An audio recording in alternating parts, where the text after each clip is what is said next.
Time for this week's RSPW Rewind. This week takes us back to the start of the century, that being the year 2000. Before we get into some chatter at the end about this Brock Lesnar guy from the year he debuted in 2002. We begin with a post from Old School and Mariana from February 19th, 2000, titled, "Why Does Everybody Hate Whoever is Popular?" This is a criticism I hear a lot today. People were asking about this 19 years ago. Why does everyone hate whoever is popular? Because whoever is popular automatically tends to go into an autopilot mode so that they can keep it.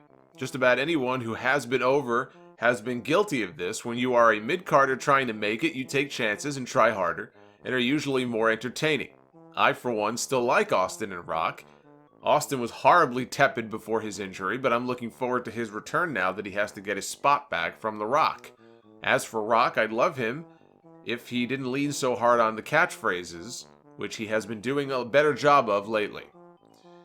Jacques, the crazy French-Canadian, replies, "Here's one thing I've noticed, not just with RSPW, but also with my friends and everyone else who considers themselves a smart mark. No matter who is popular in wrestling, you hate them. The best example right now would be The Rock.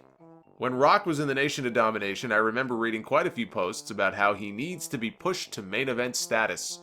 Now that he's finally there, he is a 5-catchphrase, no-selling, craptacular wrestler. Now take Steve Austin.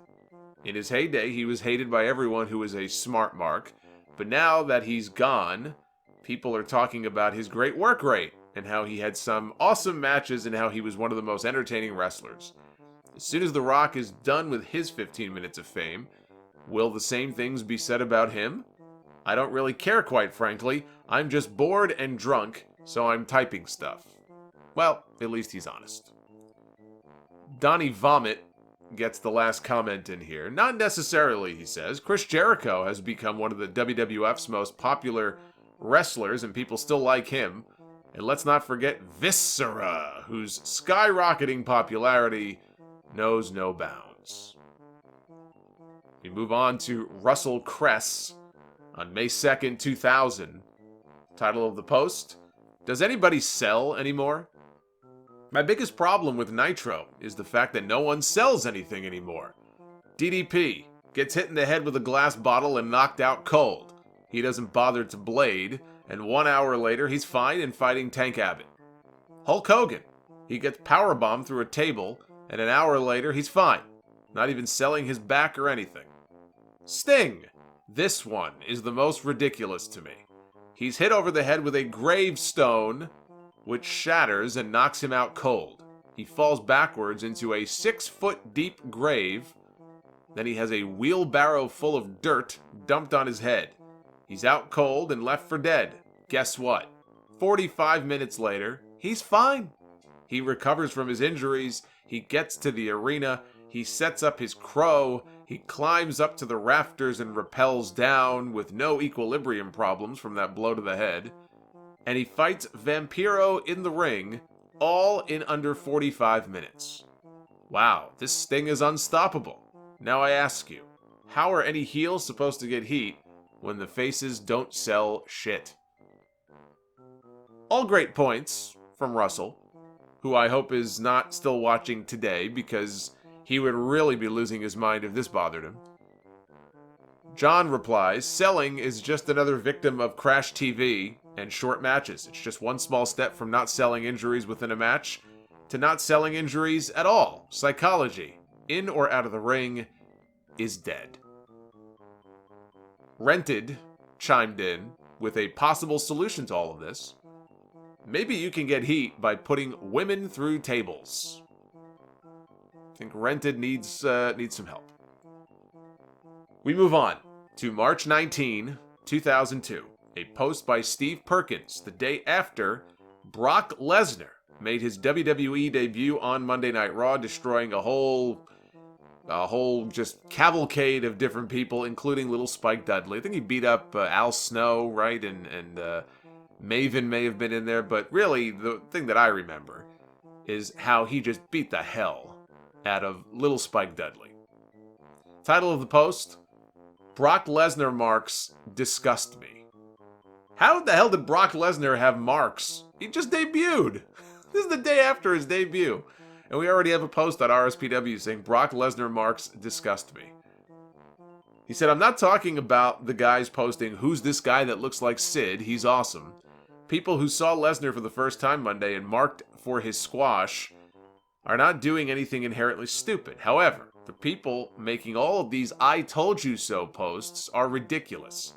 There are maybe 3 or 4 posters here that have ever attended a live OVW event or traded tapes. Don't be a fucking poser. The fact that you recognize the guy's name from fucking Ross reports does not give you any kind of bragging rights to your vast insider knowledge. 99% of us saw this guy for the first time last night, and there's nothing wrong with just saying that. Now, I don't have anything against Brock, but since RSPW has unanimously decided to hand him the 2002 God Award, I guess I'll play devil's advocate and point out the reasons why he probably won't be the next Bill Goldberg.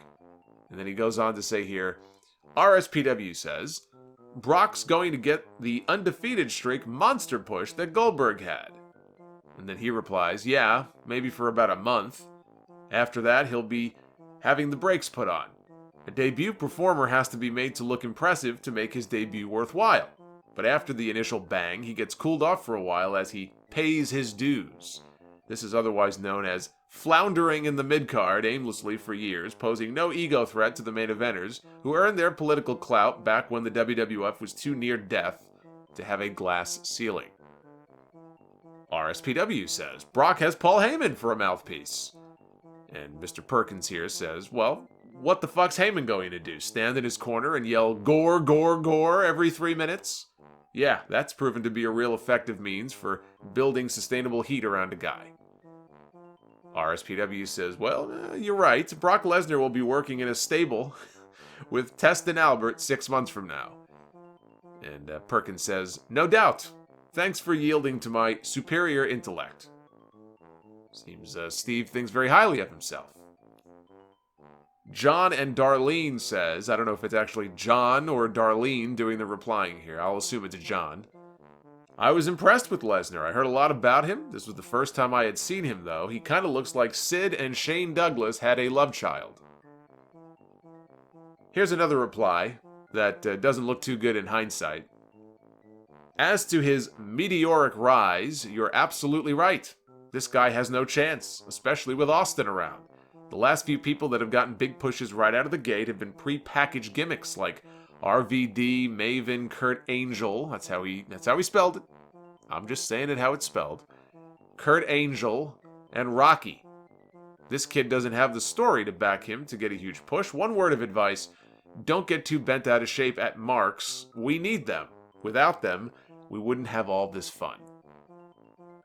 Verifight had a better read on things. I've seen this man several times in dark matches when I go to WWF events.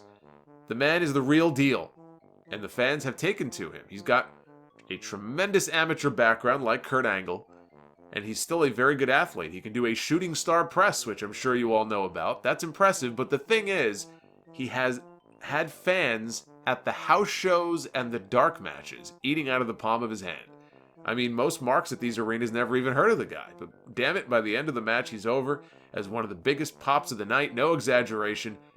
Brock Lesnar is the real deal. There was another post from March 19th, the same date in 2002, from Sergio, titled, Problem with Brock Lesnar. He's got the body, but he's got that dorky, geeky face. He'll never be a big star, and I'll bet his mic skills suck too. And he signs his post at the bottom here, RSPW has hit rock bottom. Well, I think we knew that a long time ago. His prediction sure hit rock bottom too, that Brock Lesnar will never be a big star. Blitzhawk311 says, he looks like a young Bob Backlund on steroids. Beans chimes in, says, that's why I said earlier he really needs some facial hair. This guy has one of the best bodies I've ever seen, but his face is too corn-fed Midwestern farm boyish. As for his mic skills, who knows? He at least seems pretty intense, and that's usually a good sign. And finally, March 27th, about a week later, 2002, Stupid Sock Puppet posts a thread titled, "Goldberg is screwed. Brock Lesnar," he says, "equals Goldberg plus credentials plus talent. Bill, enjoy your retirement." Jack Foley didn't like that very much. He said, "Why is all of RSPW sucking Brock's dick already? Yes, he's looked powerful so far, but we haven't seen him work a match yet. It's easy to work a squash, harder to tell an actual story in the ring and have to sell another person's offense." Super Stud says, "I think as fans, we desperately want something new from the WWF, and we're hoping Lesnar is it." What a time warp. Praying for something new and hoping that Brock Lesnar is the answer. This has been your weekly reminder that Brock Lesnar has been around for a really long time and is still one of the biggest names in the business, but he does also kind of look like a swole version of Bob Backlund.